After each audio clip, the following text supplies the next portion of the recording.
Why did Jesus criticize the Pharisees? Why is it important to make a revision of life? How does Jesus call us to humility? All these questions and more answered during today's episode of Daily Reflections.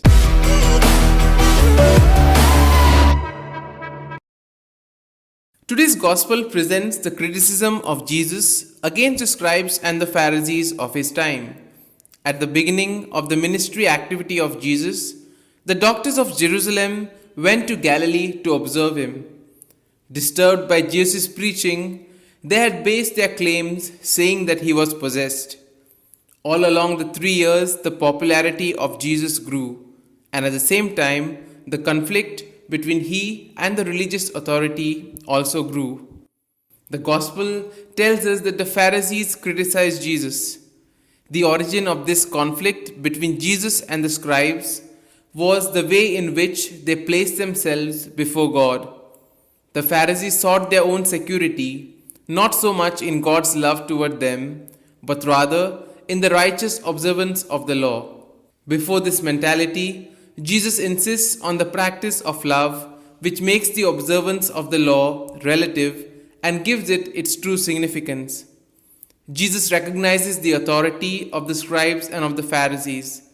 They occupy the chair of Moses and teach the law of God, but they themselves do not observe what they teach. So Jesus tells them that they must do and observe what they tell others. This is a terrible criticism. Immediately, like in a mirror, Jesus shows some aspects of incoherence of the religious authority. The Gospel then speaks about making a revision of life. The Pharisees get a hard time from Jesus because he is trying to draw them away from trivialities to something deeper, a dynamic relationship with the living God. Jesus invites us to look in the mirror in order to make a revision of life. Jesus calls the attention of the disciples concerning the incoherent behavior of some doctors of the law. In meditating on this incoherence, it is convenient to think not what the Pharisees and the scribes of that time already thought, but rather in ourselves and in our incoherence. They tie up heavy burdens and lay them on people's shoulder, but will not lift a finger to move them. They do their works in order to be admired.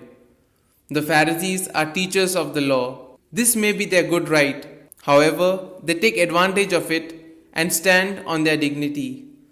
They surround the conduct of everyday living with a myriad of regulations. These may not greatly affect people of means, but they add to the burden of the poor. Finally, Jesus calls us to humility. Jesus orders that we have the contrary attitude. Instead of using the religion and the community as means for self-promotion in order to appear as being more important before others, he asks not to run after titles. He invites us to live as brothers.